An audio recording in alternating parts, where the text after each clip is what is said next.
Hello and welcome to part 11. I'm hoping this one will be a little bit different. My goal here is to try and do a little bit of grinding. Excuse me.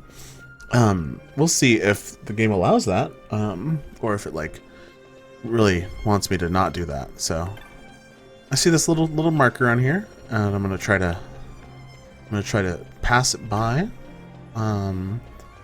Because I feel like I'm a little underleveled. I feel like I'm both underleveled and how do you say, inexperienced. Like I've done a lot of auto battling. I've gotten through by the grace of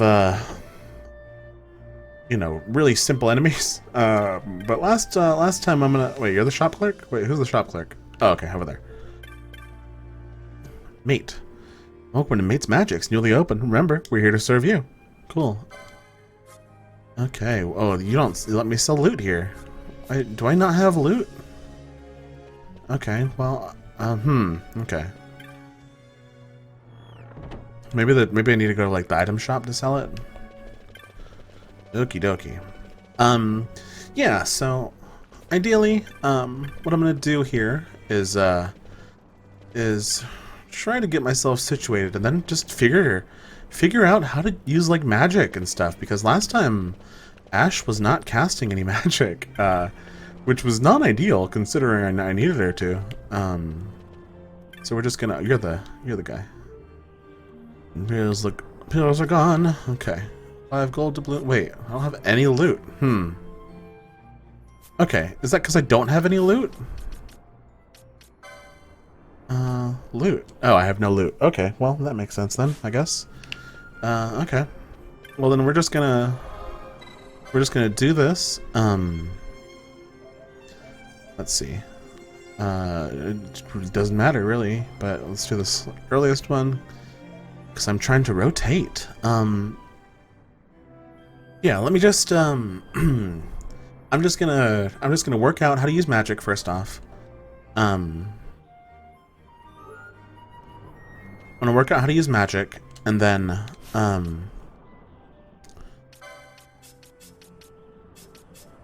yeah, start grinding. So when I start grinding, I'll let you know. It'll be really easy to see because my my camera won't be on anymore. But aside from that, yeah, I'll let you know. I'm gonna try to listen to something, watch something, talk, and then I'll just do a podcast version of the thing that I talked about, but with a really sped up grinding. Okay, so let's see here. I see my problem. I didn't have gambits on for Ash. You know? You see? This will do it. Okay, I'm just gonna make sure this works.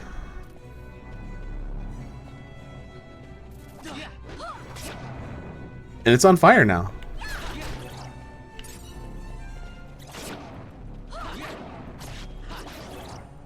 Okay, well, now I know how magic works. Yeah, I'm just gonna go up to this crystal. Because I like to bookend things nice and clean, simple and clean. I haven't played that game. I can't lie. Well, I can lie, but I'm not going to in this case. Yeah, so save crystal. Save my game from 2 seconds later than the last time. Well, you can really just see when I play this game. It's late. I play this game late. Don't worry about it. Okay.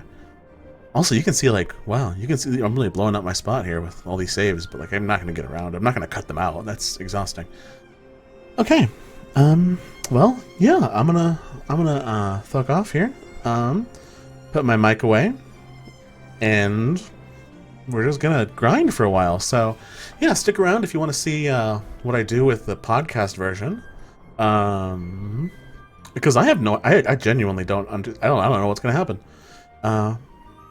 Yeah, and if you just want to skip on to the next episode, feel free. I shouldn't say that, I guess. People don't usually say that, but this is my fucking channel. I am the sole creative and marketing on this channel. I've done all the things, so I'm gonna say it.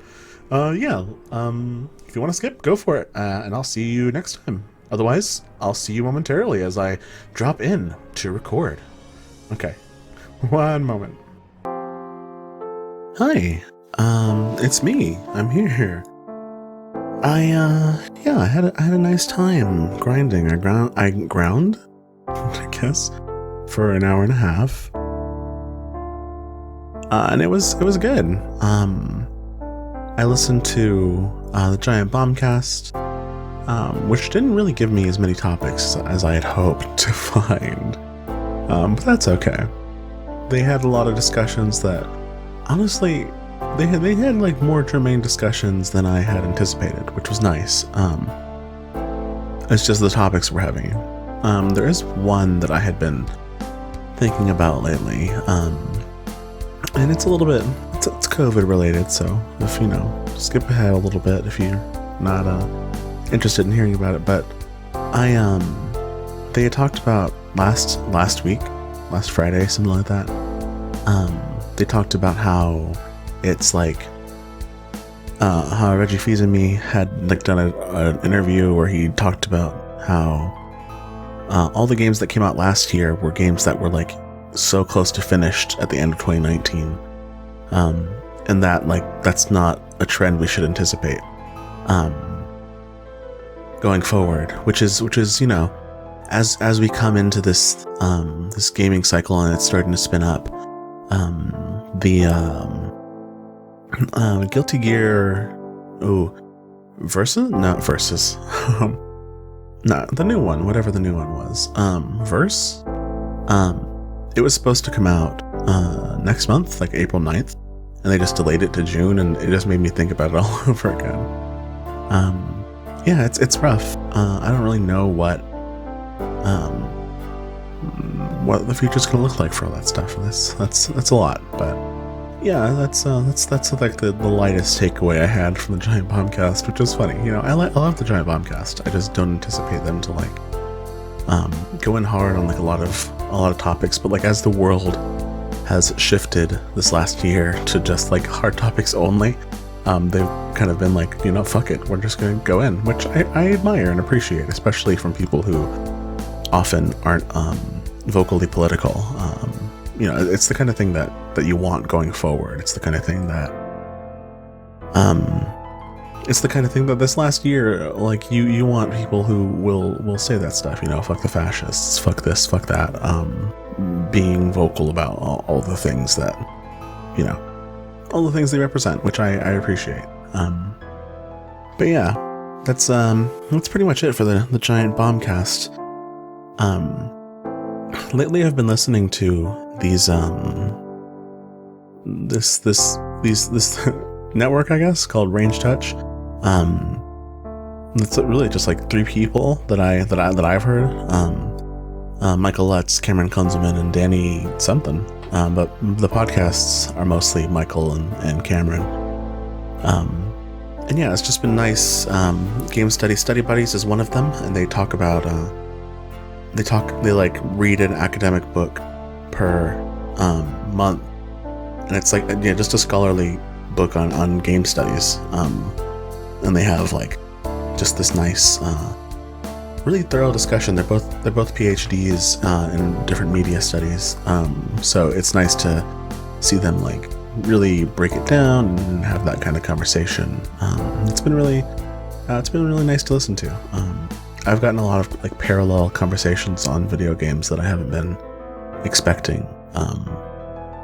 That I hadn't anticipated. I've been exposed to like games criticism since like 2019, not 2019, that's like 2 years ago. 2009 maybe. So I've been here for a while. I've been on the internet discussions and that kind of thing, and it's been a ride. 2012 maybe. And I've just had this like gaining of that kind of structure, that kind of concepts of like, this is what people think of games, these are the contexts. Like Giant Bomb is really good about putting games into a context of their like history. Jeff Gerstmann knows so much about video games, just like in encyclopedic knowledge in his head. Like it's wild, and that's like working knowledge for him for a lot of like discussing games generally, which is really nice. And I've grown from that place and moved on to other interests in games media. Your waypoints where Austin Walker, Patrick Klepek, etc. They talk about like I guess not etc. Rob Zachney of late talk about and Gita Jackson and Ricardo Contreras. I felt guilty not mentioning all the rest, even though I didn't mention every person at Giant Bomb. Listen, I don't control what my brain does a lot of the time. I've moved on to seeing what games are like in a social context and not just historical, which is has been good for me. Ultimately, it's been a lot of I've had a lot of good growth on that side, but I don't remember why I started talking about this. Let's see. Retracing, I got something. Well, I totally lost the thread on that one.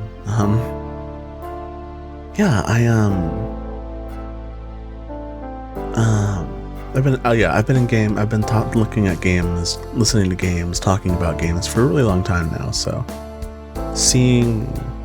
listening to Game Study Buddies has been like really interesting because it's like seeing a parallel version of the world I know, seeing the academic version of the like the game's like culture and critical space has been really interesting because like they have a lot of discussions about like what games are in terms of like the ways in which academics like to build out their tools and name things and categorize and use those categories to launch into a greater understandings. The ways in which the ways in which those mechanisms operate typically. And yeah, it's been interesting seeing it from that angle.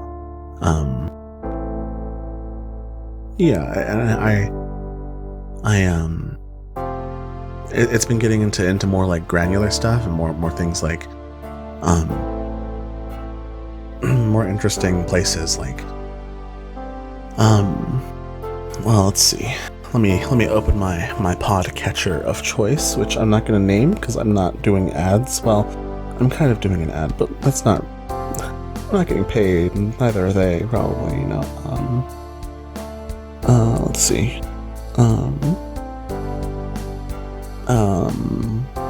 I just listened to episode 6 the other day, in which Kira Gaunt, in which they discuss Kira Gaunt's book, the games that black girls play, and it's a lot of talking about like the ways in which young black girls play like rhythm games and stuff that like are what do you call it? Practice and teaching and stuff, in the ways that interacts with black culture at large, and that kind of thing. Yeah, it's just a really interesting thing. I can't really summarize it. I wasn't taking notes, but yeah, they've been getting into some really interesting stuff. This last one, this other one I'm still listening to, I think. Let's see here. Yeah, here we go. Gina Bloom's Gaming the Stage is a book about like a lot of early modern plays and the games they feature inside those. Stuff like I don't have examples. And what she does is like really gets into the specificity and like uses the language and context and to find the not just the game that they played, but like the state of the board, and to use that state of the board to understand what the purpose of the game is, which is really interesting. Like oh, sure, oh, this person has been cheating at this game, and that, like, thing that I don't remember if that one was called out in the play, but, like, that being something that happened just because of, like, the way they're talking about it and the way that you can understand if you know what the game is, and that if you know what they're talking about when they say, oh, this happened, then you can, like, be like, oh, this person was cheating, and that kind of cheating is what led the other person to realize that, you know, that their wife is having an affair with this person, that kind of thing, which was interesting. Yeah, it's just it's been fun. It's kind of like the only like real podcast I've been listening to. Like, the other ones are news podcasts. I listen to, like, news podcasts to go to sleep every night, which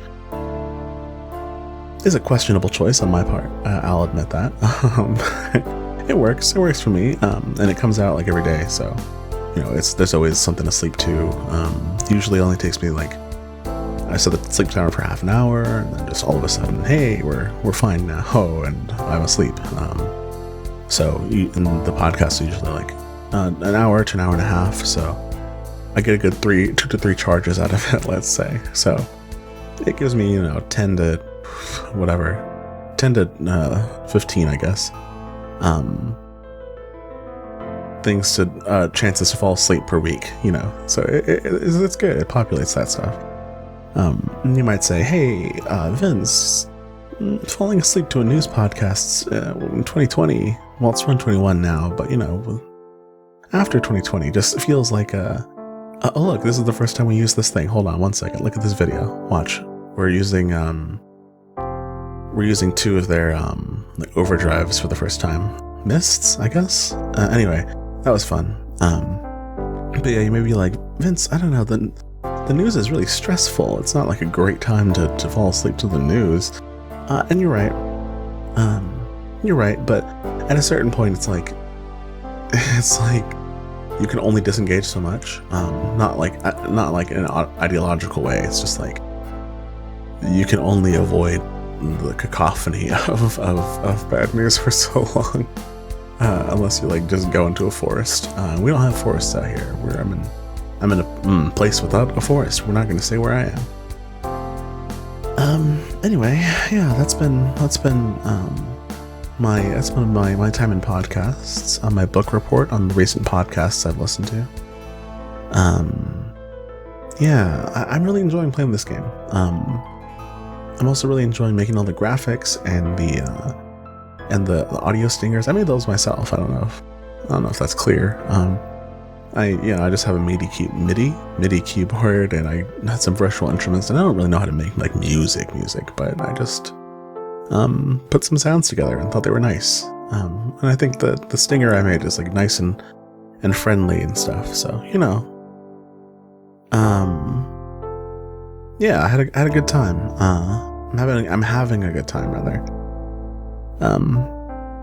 It's just nice. It's just nice to hang out and play this. Also, I'm past the point where I stopped, which is incredible. I never really, last year when I tried to do this, I didn't think I would get there. I was just like, well, I guess that's it for this game for me.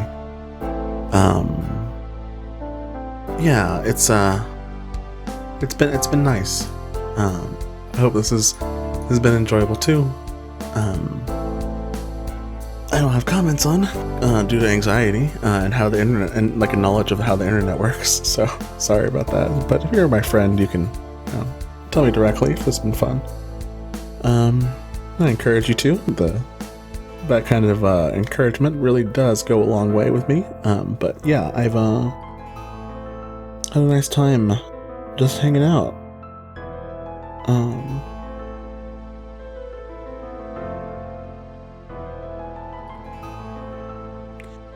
Sorry, I got a message.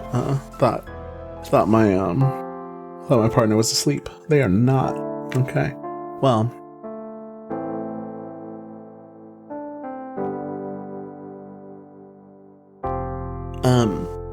Yeah, I'm also really enjoying, I'm so,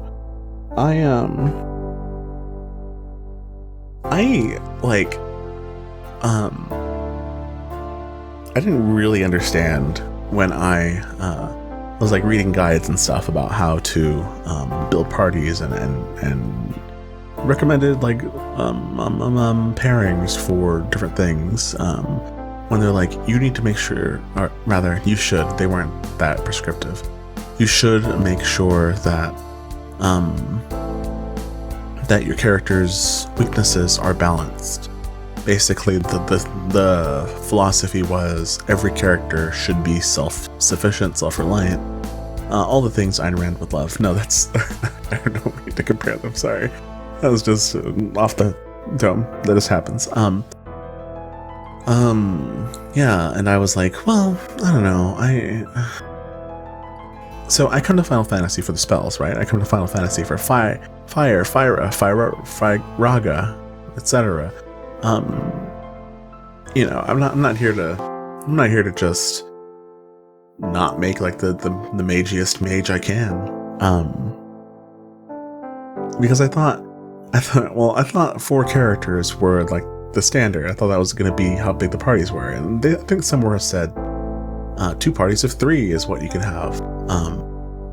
Not like, yeah. Anyway, the math didn't make sense to me because, you know, up until this point, up until the point of like last episode, I had 3 people and a guest. That was like the whole of my experience for like 6 hours of this game was just 4 players on screen, 4 characters on screen. So when it was like, you can only have 3, that's the hard limit, I was like, uh-oh. I built my whole concept around having squishy mages. What's gonna happen? But I think in this video, I really made it work. Especially because I got to a point where, let's see, how do I say this? In MMOs, other things too, I guess anything with skills and stuff, there's a point where characters are said to, or classes are said to come online. In like, say in Final Fantasy 14, you really don't have like, you're really just kind of surviving and getting by until like level 15, level 30 in your job class, because you don't have your full rotation. Rotations are, you know, just literally pressing the buttons. Like, I press on number 1, number 2, number 3, number 4, and then I go start at 1 again. And you know, and those all like signify specific things, like having you know, like you proc something and then use that proc to proc something else, and then eventually it comes back to this, and it's like, it's just combos of damage, combos of healing, of anything really. And that's when those characters are said to come online, because they have their full suite, or at least like the basic prototype of it. So it's like, yeah, they're not as good as they're gonna be at level 60, but like you can see what the character is when it's like, oh, this tank pulls aggro from the other characters. This is the pulling aggro move, and this is the defense move, so that they don't just immediately die, etc., etc.